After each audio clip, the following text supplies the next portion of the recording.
Welcome to another CK podcast here in our downtown studio. A very special guest, my man Billy Davis, NBA agent recently. Yes. Congratulations, my man. Thank you so much. You have a great education, dual BA degrees. You have a master's degree. You are an exemplary figure, especially to the minorities, the black people, Mexican people. I love to see that. And you're only 26 years old, which is insane. Thank you so much for coming on and spending some time with us. Mm-hmm. Thank you for having me. How you doing, bro? I'm doing well. Happy to be here. I know we hooped earlier. Yeah. Shut up a little bit late. Oh, yeah, I did. But it's all good. He was getting buckets. Missed a couple layups. But sadly, I was tired. He was tired. I had a shitty game. You know why, though? Because I did not wear my BLINDSAVE knee sleeves, which they're sponsoring this podcast. I apologize. I've been hooping with them as of late. I felt weird today. I said, you know what? I'm not even wearing my sleeves. I said, why is that? And then my legs weren't warm, bro. So I was missing every single jump shot today. Blame it on the sleeves. It's all good. We're going to blame it on the sleeves. But I highly recommend, if you are a hooper, to check out BLINDSAVE.com for more information. Their stuff is A1. The quality is A1. And if you ever have worn a sleeve, you will never go back to a different type of sleeve, bro. I like that. Like, they are legit. I like that. You need it. Hug my boy up. I will get you in contact with BLINDSAVE. Billy, talk about your journey real quick. We'll get into the NBA Finals, free agency, the draft, and a couple people that you may be dealing with. But talk about your beginnings, how you got to this point, how you went from manager to agent, and what's the biggest difference between those two things? 100%. So a little bit about me. I was born in Indianapolis, Indiana. Went to school called Carmel High School. A great school, a lot of people there, but I was very, very light in diversity. Mm-hmm. I was probably one of only like 12 black students that went there. That's awesome. And there were about 5,000 people, 5,000 kids there in general. So 12 is not a lot, So I enjoyed it. I liked it. But what it taught me was just how to operate in a minority non-field world. So what I did from there is I went and played football. I went to Arizona State and got the opportunity to play under Coach Todd Graham, and I loved it. He's a great guy. Are you a tight end or what? Tight end. Did a little receiver. They tried to move me to like outside linebacker, and it's just I'm good off that. Yeah, that was cool. Sure, I got touchdowns. Yeah, so not get hit. Exactly. Or hit. No, I don't want to hit. Yeah, I'm good. I'm just score touchdowns and that's it. But so towards the end of my career, I had some family issues that happened. I ended up transferring back home just to get closer to my parents. My dad was pretty sick at the time, so I wanted to get back and make sure that I could help out as much as I can. So I transferred to Ball State University, where Coach Lynch brought me in, and Pete Limbo at the time, and they welcomed me with open arms. Got there and played a little bit of outside linebacker there as well, and played a little bit of tight end as well. So I jumped back and forth just due to athleticism and size and things of that nature. But I enjoyed it. Ended up getting my bachelor's there, dual communications and broadcast journalism, which is here. Yeah, we get to speak a little bit. But you can. Yeah, I can tell. That. Yeah. Some people are just nervous, like, I don't know, but you're just a natural. All right. Thank you, man. I appreciate it. Yeah. So I learned something. In school. You did. But after that, I went back to Arizona where I found home, and I started getting into different kind of niches. I wanted to play football still, so I wanted a job that I could train and then make some money, right? So I got into things like driving Uber, right, for the side part. I Postmates, so I would work out and just make some money and pay rent, and like eat, So in that process, I met a lady who worked at a company called Ducharme McMillan Associates, and they did tax consulting. And me, I had never done anything with numbers. I mean, like, I knew how to make money. I knew how to spend money, but I didn't know anything about saving money, right? Just bad at math, right? Exactly. I'm just bad at math. Yeah, we didn't even worry about it. But she ended up hiring me from driving Uber, which was pretty crazy. And so I worked as a tax consultant for like 8 or 9 months and just got really good and proficient with numbers. In that time frame, my best friend, Yogi Ferrell, now with the Sacramento Kings, called me and was like, hey, man, like, what's it like being like a regular person? I just don't. I got pulled up by the Dallas Mavericks. Things have kicked off like crazy, and I just don't know how to do certain things. And I was like, well, we talked on the phone a lot of nights, and one day I just went out there, and we hung out, and I felt like he needed help in terms of just being a professional athlete and being a person. Right. So few weeks later, I ended up moving out there with Yogi, and we hit the ground running. I mean, like every opportunity that presented itself, I wanted to make sure that it was done the right way, right? I wanted to make sure that that's part of being a manager. For sure. That's part of being a manager, and majority of people don't understand that a lot of these athletes need management, and that's because they're not as structured as we are as regular people, right? I was an athlete at once, and so all I wanted to focus on was like football. Like that's all I wanted to do. And, you know, being at the professional level, that's all you want to do is focus on your craft. You know, you don't want to worry about when the rent's due. You don't want to worry about your credit card statement being paid. You don't want to worry about if you're getting the best, you know, interest on your loan or whatever it may be. All things that you take care of. Exactly. As a manager, you know, you facilitate the day-to-days, and you make sure there's no, like, weird discrepancies in terms of, like, contracts or, you know, when people are telling you something and it's not true, right? So as a manager, you're there day to day. You make sure that everything goes smooth. You know, moving out here, we had a situation where Yogi wanted to get in a little apartment, and I knew that Yogi's family is very hands-on, so a 2-bedroom apartment probably wouldn't be the best idea if they wanted to come out here and spend time. So we ended up with a 6-bedroom house. Right. And you know, for the budget that we wanted to pay and what we got out here in the nice suburban area, is relatively equal. And so, you know, to pay a 2-bedroom. I mean, being in that area, and I went to go visit a few years ago to Arlington in Texas. Everything's so much cheaper over there, but the weather is just shitty. Yeah. You come here in a 2-bedroom house, a condo, like I'm paying $1,700, and you're like, what? Yeah. In Texas, you're getting four rooms. Oh, 100%. So we'll see how was that like? But Yogi be like, whoa, like this is different, right? For sure. So when we were in Dallas, we actually lived in a luxury apartment. Right. Because when I first got there, Yogi didn't have a car. Okay. You know, so he used to just walk across the street to the stadium. Like literally every game, he would walk across the street, and you know, some of our friends would joke about it, like, why is Yogi walking to the game? You know, it's like, oh, we don't have a car yet. But Yogi mean Yogi, like just our chilling. height or my height, and he's just like a regular dude. Guy. Just walking to his NBA game, you know. Right. And I'll never forget when they played the Oklahoma City Thunder one night, and I went to the game, and I had to leave early. I had a meeting at like a little dinner restaurant. Yogi was meeting me there, so he needed to go home and change after the game. So he was walking back, and he had just played really well against Russell Westbrook, and like a 10-year-old kid, I guess, saw him walking across the street and was like, "Hey, you killed it tonight! Great job, Yogi Ferrell!" And ever since then, he was like, "Okay, I shouldn't be walking back and forth." All right. I'm like, "Yeah, we'll get you a car.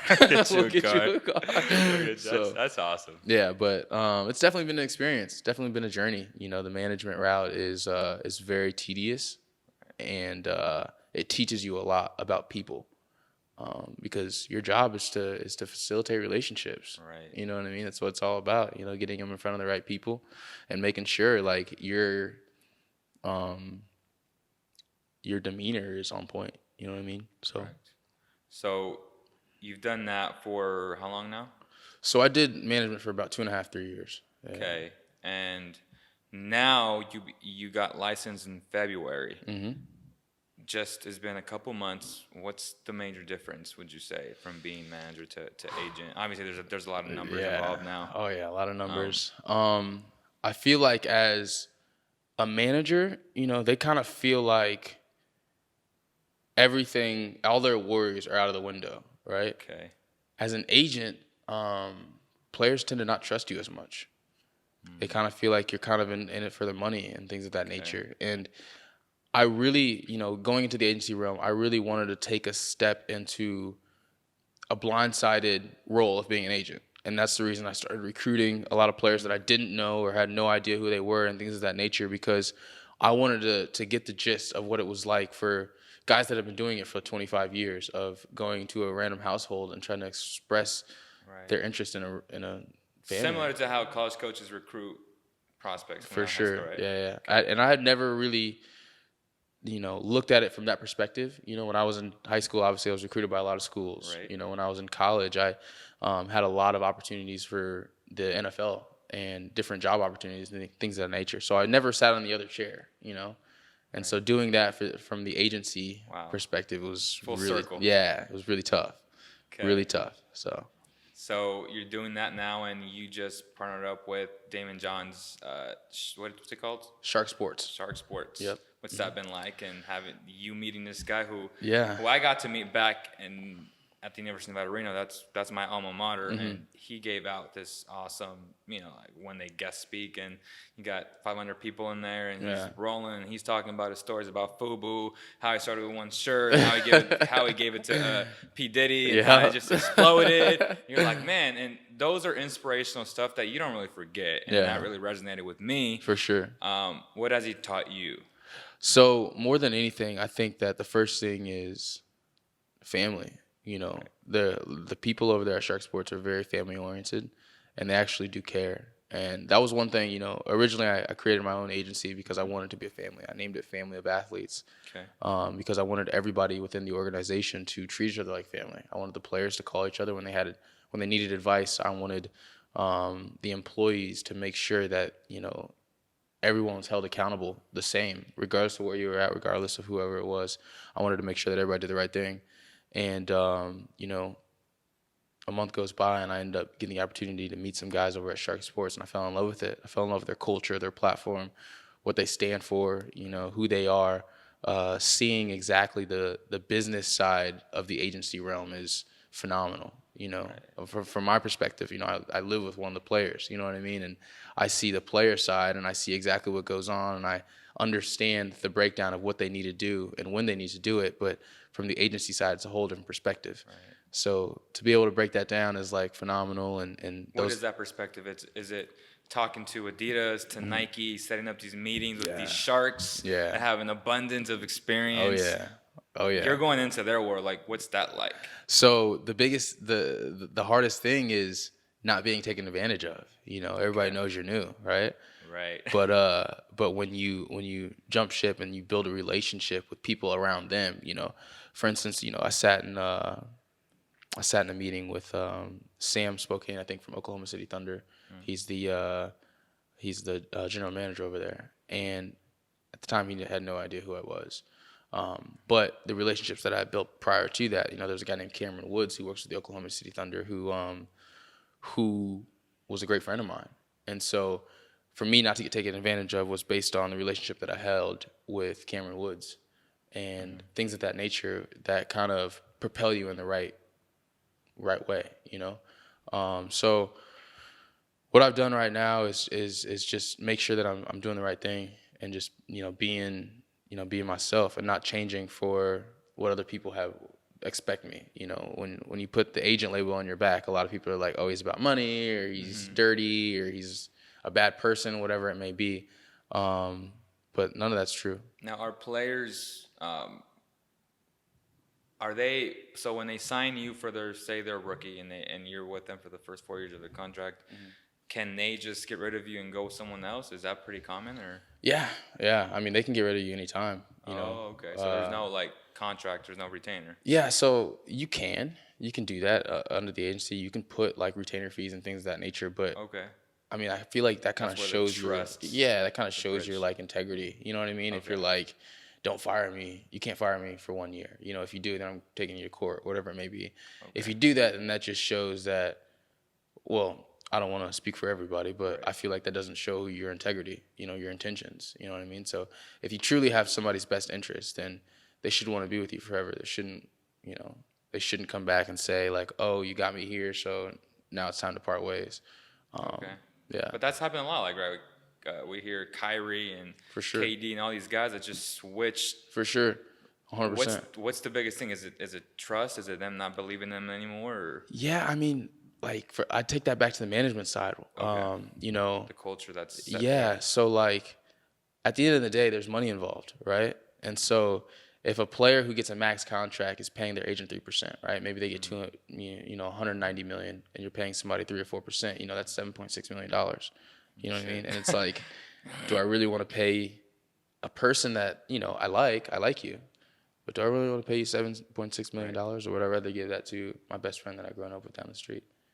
And so that's kind of where you get into that relationship role, right? And it's tough because from the outside perspective, you're well, this agent's done this for you for X amount of years of your career. Correct. So why switch it up now? But it's you got to. So when they do switch, is it because of the money aspect, and well, a different agency say, well, just give me 1%? Is that like realistic, or Yeah, is that how like they jump in there and just swap your guy? Or definitely. I mean, like if another agent swaps in on like a player has a longevity in the NBA, right? There's multiple things that could happen, right? Maybe the trust is broken for some reason. Maybe this other agent is offering something that the previous agent didn't. At the end of the day, it always has to do with money. I don't really see very many situations that deal with the trust factor, because if they've aligned you to be in the position you've in right now, like for instance, the Kyrie Irving, right? His agent hasn't ever done anything wrong. Even when Kyrie got traded to Boston, he had a trade kicker in his contract, right? So he still got paid to go to Boston. So you take a step back and you're like, did the agent do anything wrong? No.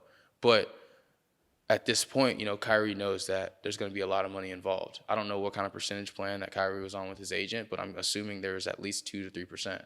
And if that's the case, then someone else can offer him less percent. Yeah, or somebody closer can take that 2%, and he's bettering his family. That makes sense. So now it's all coming. People listen to this. Hope you guys can just connect the dots. Just off of that, right? That's crazy. It just seems like a world where, yeah, you're right. Some people may think you guys are in for the money. Yeah. You're in obviously for the love of your guys. Now, I guess my next question is, your agency has X amount of agents. You, and I don't know, 4 other guys to say. Yeah.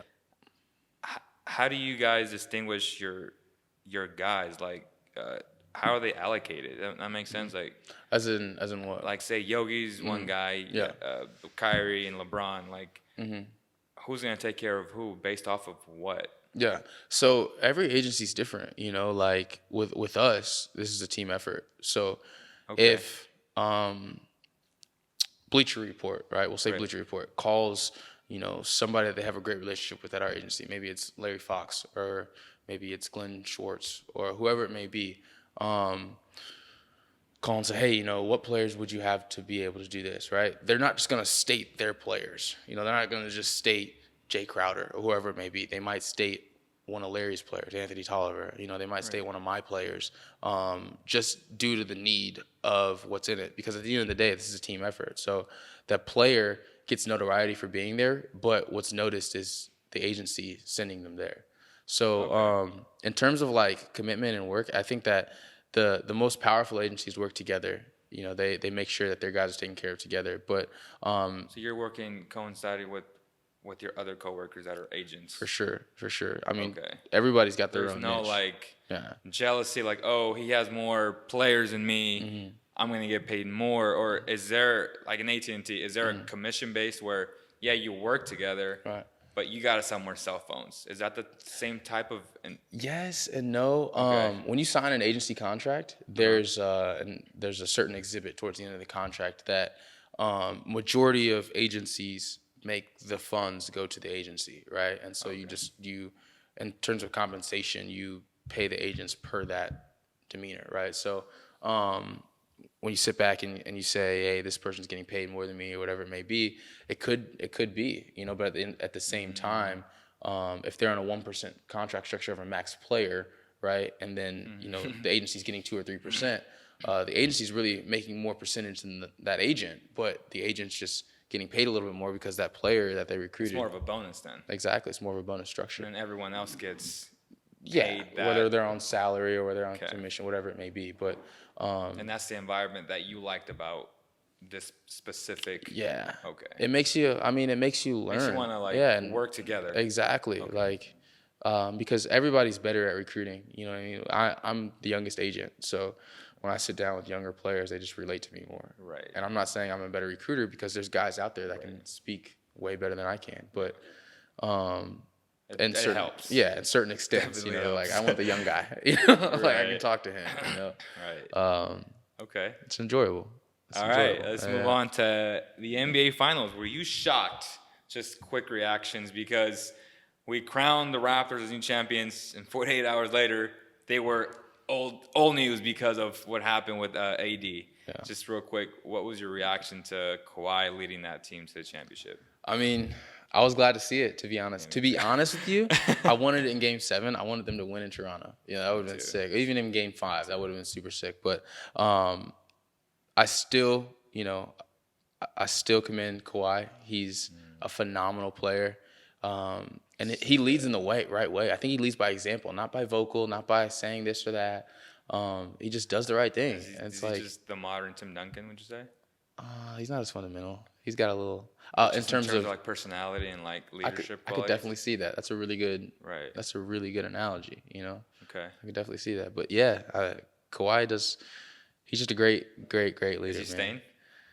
Nah. What do you think? You don't think so? I don't think he's gonna stay. I think he's gonna go home. The fact that he bought that house early on. Yeah, I mean, a lot of things. They said that he bought real estate in Toronto as well. They did. Yeah, he did. That is confirmed. But maybe he's just a real estate mogul. Maybe that's what he enjoys. Because at the end of the day, there's a lot of players, a lot of different houses in different places that we don't know about.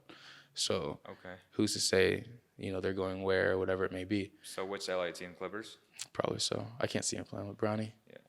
And then with the whole AD situation and their cap situation, they wouldn't be able to afford a guy like Kawhi Leonard. Nah, Supermax can't do it. Yeah, they only have about. They've got money. They can get another max, but they can't pay. They can't pay Kawhi. Right. They can't pay Kawhi. So they've got money, and remember that Anthony Davis, his contract extension happens next year, so he would still be getting paid because he has 2 years on his deal. So his contract extension would happen next year, and he still has to go through that last rookie sale extension year. So there's this thing going on with David Griffin and Rob Pelinka where I don't know if Rob was aware of the fact that if you had done the trade on a certain date before a certain date, now they went from having max money for a slot like a Kyrie to having $26 million and kind of taking you out of the ballpark. Would you say that's more of lack of inexperience from Rob, or is it he had to get it done no matter what? That way you have the structure of a LeBron James AD, potentially maybe convince someone to take less money, which I wouldn't do it. I mean, if I'm any of the max players, why would I take less money when I know I'm a max player? Yeah. Just thinking it from a team, from a player standpoint. Obviously, as a fan, you're like, take less money, you're gonna win championships. Right. But it's easy for us to say that, right? Right. Yeah. So, do you feel like it was a lack of inexperience from Rob Pelinka, or is it more of the pressure of having to land AD? Yeah. Because Dave played him. I mean, yeah. I mean, I truly believe that it was landing AD. I definitely think that he's a huge shift in their not only culture but their experience. I mean, before Klay Thompson got hurt, there was a comment that he would like to play in Los Angeles, and him saying that he'd play next to another superstar who could potentially be Anthony Davis. Who's to say that Klay Thompson doesn't end up going since Anthony went, and in certain situations now. Interesting. Yeah, it could be very interesting. But in certain situations, because he's not up for the Supermax, right? They could have paid him the $160 million. Klay got screwed. Exactly. By us, the media. Yeah, us, the media. Which is unfortunate. We're bad people. Yeah, I mean, no disrespect to Russell Westbrook, who I just got his shoes. No disrespect to Kemba Walker. No disrespect to Kyrie. Right. I thought Klay was better than them. He may not be a better player than them, but he had a better year. He had a better year. So he had a better when year. You screw a guy off that much money, it's super unfortunate. Super sad. And Klay is a dope ass dude. Yeah. And some people will say like, oh, he's still getting 106, but it's like that's $50 million. So yeah, we're bro, that's a lot of money. That's my great kids can that's a lot of money. Yeah, that's a lot of money, regardless. And I get it. He's not on food stamps, but that's a lot of money. 100%. So on a vote. Can you imagine that? You can buy so many houses and yachts, and we'll get into all that. But free agency, realistically, would you go after the idea of the Raptors, how they had a bunch of depth, or would you go after that third star? The Warriors had stars, but we complained about how they didn't have depth. Yeah. Okay.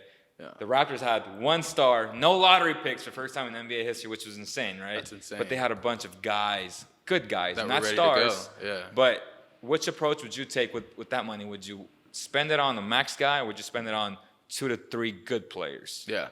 Well, I truly believe that. If you're Rob. Yeah, if I'm Rob, I truly believe that you got to look at your location. A lot of players want to play for the Lakers. So there's a lot of veterans out there that we can use exemptions for, right? And make sure they can come in. I mean, whether you bring in J.R. Smith, whether you bring in Carmelo Anthony, Danny Greens, yeah, those guys that are very low cost at this point, that could just come off the bench and help you is something that you look into. Because if you're trying to win a title this year, then you focus on getting those superstars, you know, and then from the back end, you look at the repeater tax, you look at a lot of things that goes into the salary cap. But the one thing that you got to do is you got to make sure that you're in talks about it for this year. And I truly believe that you gave up so much. Yeah, you gave up so much. So I truly believe that what they're gonna do is go get these stars, and make LA the promised land. You know, make people want to come back, make people want to say like the Lakers are here. So would you say it's disappointing if the Clippers, being set up the way they are, making the playoffs, having these good players, would it be disappointing if they didn't land, say, a Kawhi or a Jimmy Butler, which I think he's gonna stay, but would it be disappointing for them? I mean, it would. I still think they'll be a really good team. Right. They work really well together. You know what I mean? They play hard. They play really hard. I mean, it could be labeled as disappointment, but I wouldn't call it that. You know, because at the end of the day, like, if you look at where the superstars are now, not a lot of them want to leave their programs, and not all of them can leave their programs. So there's a select few guys that you can go after, but then you take a step back and say, is it going to mess up our team chemistry of what we have going on? I mean, they were fifth in the West, you know? They were this past year? This past year. They were eighth. They gave Golden State a run for the money. Yeah. They were fifth. They were and fifth then and they dropped. That last, 2 days, I think they lost a game, and the Kings lost to the Blazers, and the Blazers went up. Yeah. It was a bunch of shuffling. I mean, there were 2 games from each other. Exactly. Just like the year before that. Okay, so you feel like it would be disappointed. Now, looking at the Celtics, and I've been thinking about this. We were talking about the Celtics 2 years ago with all these assets, that they would be the next Spurs. They had this young head coach who I think failed miserably last year when he had all these stars, right? They said he was the next Greg Popovich and Brad Stevens. And now they're on the verge of losing Kyrie Irving. Yeah. They lost that pick in that trade for Kyrie Irving. Does it just show you that the NBA is just that unpredictable where you can't be like, we're set up for the next 10 years, it's guaranteed? Yeah. I feel like the Spurs are an anomaly, right? Where who will ever be the Spurs again? Where 20 years of straight success, 100%. It's impossible, right? Because 100%. There's injuries that happen. I mean, we just don't see it. So looking at the Celtics situation, what do you see in the foreseeable future, honestly? I think they'll be a good team. I don't think they'll be a championship contending team. For some reason, it just seems like a lot of guys don't really want to stay. I mean, there was even I had read a tweet from Jason Tatum, if he got traded or something like that. I mean, he wasn't like, I never want to leave here. You know, there's a lot of Lakers out there. He said, I would trade myself for AD as well. Those are big words coming from the young star. The young star of the team, right? You're supposed to be. I mean, not be like, nah, hell no. Yeah, I don't want to go. Just from a competitive standpoint, right? I don't want to go. Okay. You look at Kyle Kuzma and he's tweeting I don't want to leave LA to live and die in LA. You know, blah blah. And you're like, nobody wants to leave. Yeah, LA. You know, I get it. But I do think that they'll always have a good program. You know.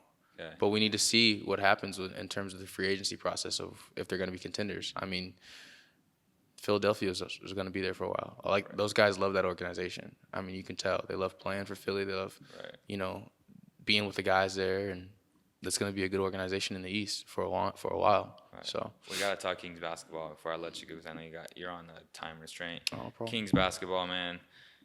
They won the most games since their last playoff appearance, which was 13 years ago. I think they had a really good year. It was an unexpected year. Vegas had them at 25.5 games. Wow. They exceeded that at 39. They fired Dave Yeager. They fired Brandon Williams.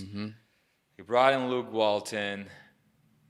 How do you see them next season competing in a more difficult with the Mavericks having Porzingis back? I mean, people don't understand, but it's going to get even more difficult. Hard, yeah. It's going to be tough. And do you think they have a chance to make it if the same guys progress? Yeah. Like the Foxes of the world, the Buddies of the world, the Baggers of the world, the Harrys of the world. The Harrys of the world, right. I definitely think that it starts with chemistry, right? Obviously, the Kings played really well together, but we still had some things missing in terms of the bench. So next thing we say is, one, are the guys getting better? And two, how will I bend this amount? Right. If the Kings don't match it, then Willie walks and goes to Chicago. That's just a example. Right. Yeah, thinking he's going to Chicago or anything of that nature. But I believe that they don't let him walk without at least having a restriction on him.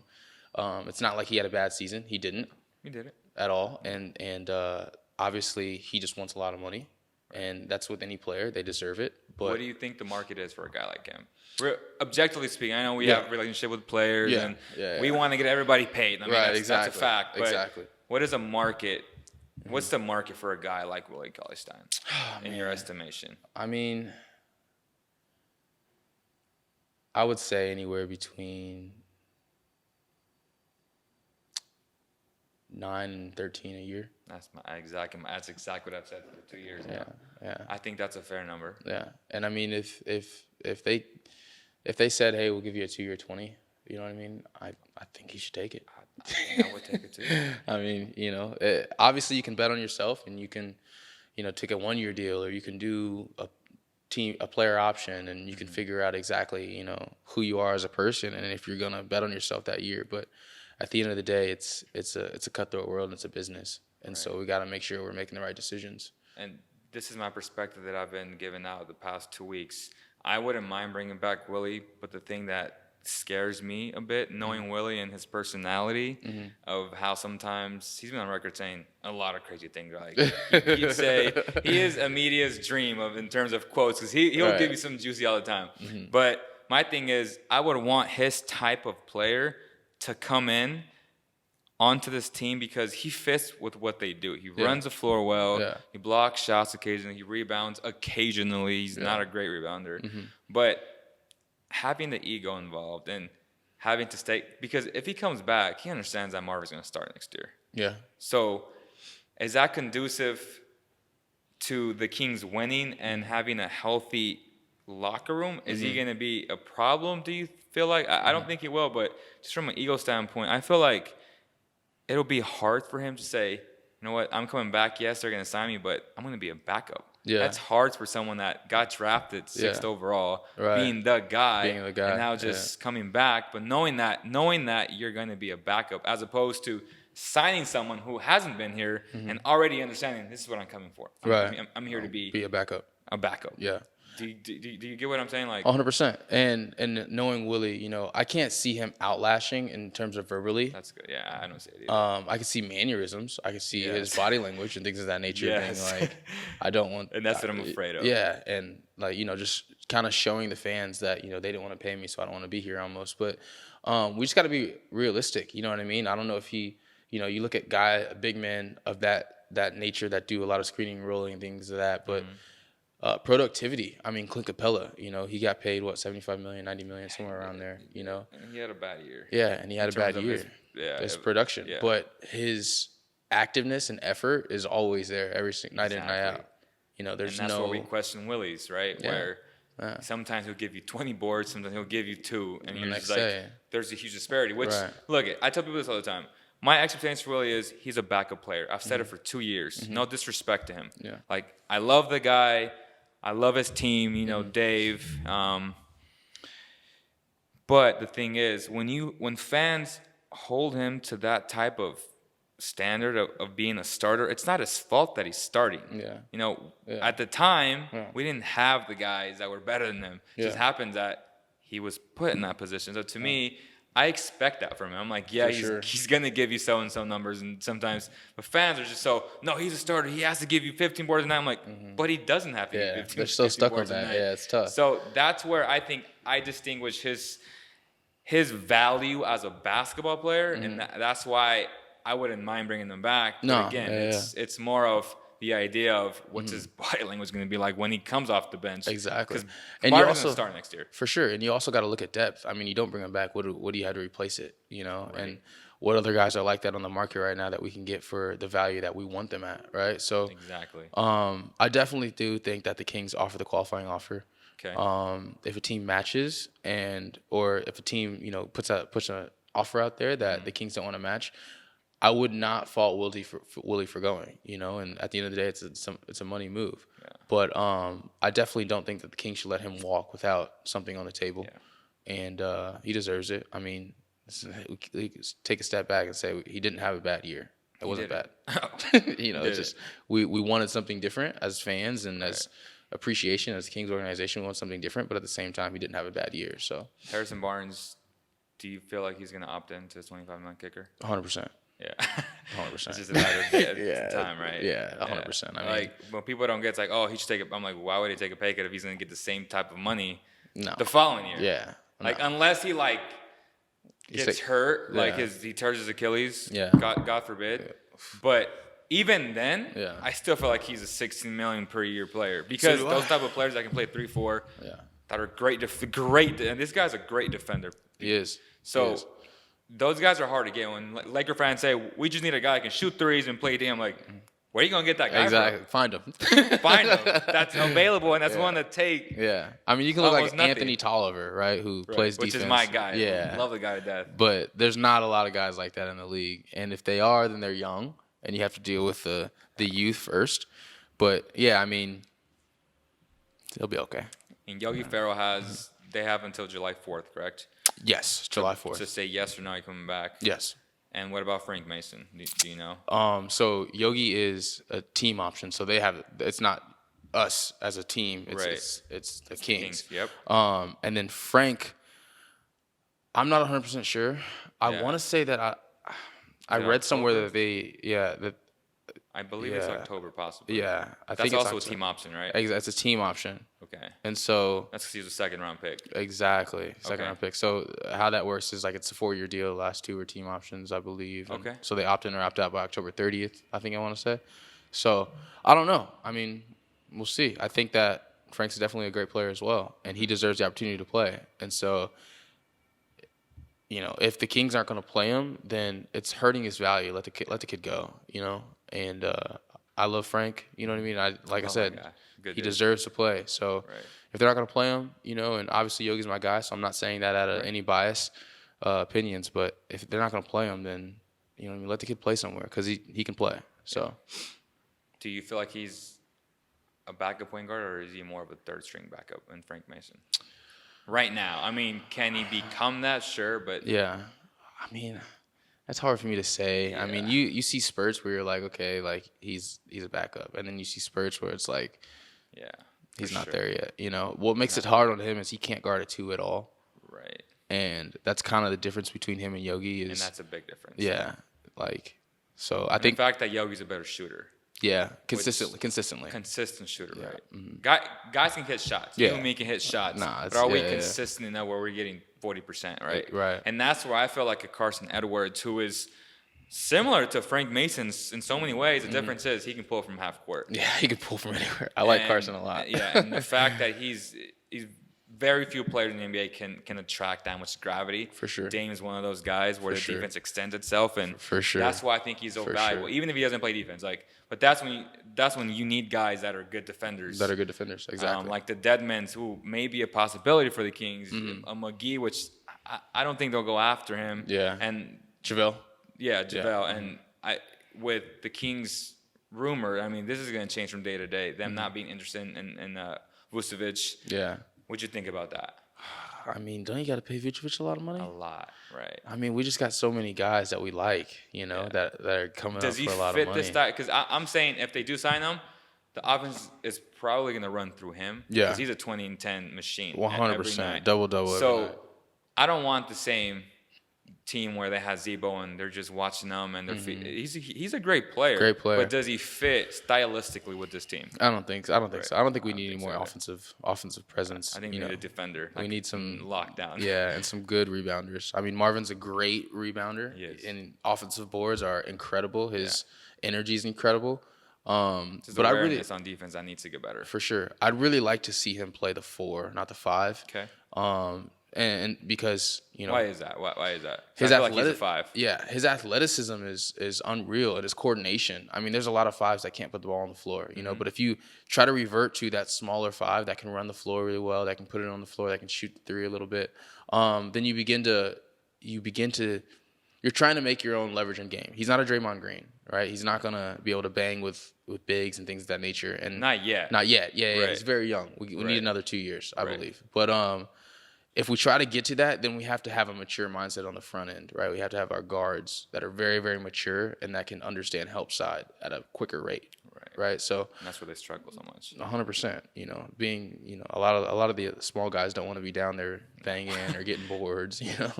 So I think it's definitely a team effort. You don't blame one person. You don't say Marvin needs to get better at this, because at the end of the day, it's a team effort. So if Marvin's struggling here, then the guards have to know how to compensate that. They need to be digging more at the bottom, rather than letting them play one-on-one, right? They need to be crashing the boards more rather than letting them try to go get the offensive rebounds or defensive rebounds themselves. So I think that we definitely should look 4 or 5 if we're not going to bring back Willie. Right. Marvin can play it in a lot of situations, but he's still got a lot of learning to do if we want to be a playoff contender team. Right. And one last question. The Kings have roughly about $35 million to spend. Would you go after a guy like Tobias Harris, Chris Middleton? Oh, for sure. With that money?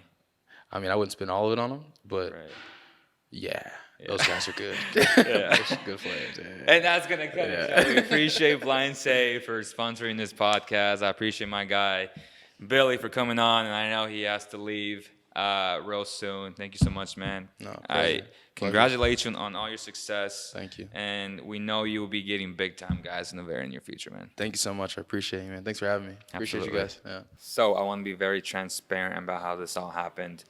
My last question was pretty much, do you think Harrison Barnes would opt in to the $25 million? Both Billy and I laughed because it was so obvious that he would. And then as Billy left and I was helping him go downstairs so he can leave, the news breaks. Woj says that he is opting out, becoming an unrestricted free agent, but still thinking about potentially signing with the Kings. Now, one of the biggest reasons why I'm shocked is because, as we said on the podcast, that he would get the exact, if not a little bit less, the following year if he would have opted into his 25. He is a player who plays both ends of the floor, is a guy who's going to give you 15 points every single night. He's going to give you great defense. Those type of guys are extremely difficult to get. So unless another powerhouse team has offered him something, and yes, I'm thinking Golden State or any of the elite teams where he can potentially go to for a contract, say somewhere of a 4-year, $80 million contract, and that's the reason why he would opt out of his guaranteed $25 million, which he'll never, ever, ever get again. So that's why I'm shocked. So for the people like Carmichael Dave or anyone that said, oh, well, it was obvious that he would opt out, it wasn't obvious that he would opt out. And the reason is because he's not going to get paid $25 million. His market is anywhere from 16 to 19 mil per season. He was going to get the exact same thing next season, unless he had a crazy injury like an Achilles tear, or he averaged 2 points per game and he just stopped loving basketball. That's how crazy something like that would have to happen for him not to get the same amount of money next year. So from that perspective, it doesn't make any sense, in my opinion. And Billy's opinion, I texted him right away, hey, bro, Harrison just opted out. And he was like, wait, what? So I'm shocked. But hopefully the Kings can extend him. Again, the number that's been thrown out on Twitter and other places, just knowing the market value is a 4-year, $80 million contract, maybe a little bit less. I don't think it'll be more than that. And if it is more than that, then I might have to pass on that. But then you have to ask yourself, who are you going to replace him with, right? If you can even replace him with someone of his caliber. And I don't know if you can, because those guys may stay with the team that they're in now, or they may want to go to a different city, a bigger market, like the Chris Middletons, the Tobias Harrises. We don't know. And you already have a guy who played half a year with the team, who likes it here. And if I had to bet money on it, I would say he signs with the Kings long term. Again, is he taking a leap of faith saying, I'm going to allow you to have more money to spend possibly get someone else in here, possibly, or he might know something like X team wants me, and that's why I'm opting out. So much stuff to think about, and June 30th we'll have a lot of fireworks, guys. I can't wait. We'll be here providing frontline coverage. Hopefully you enjoyed this podcast with Billy Davis, NBA agents now. He's done awesome things. He's done great things in the community, which is great. And we hope that you leave us a review on iTunes. We hope that you subscribe to our YouTube channel. Thank you guys so much. I'll see you on the next one.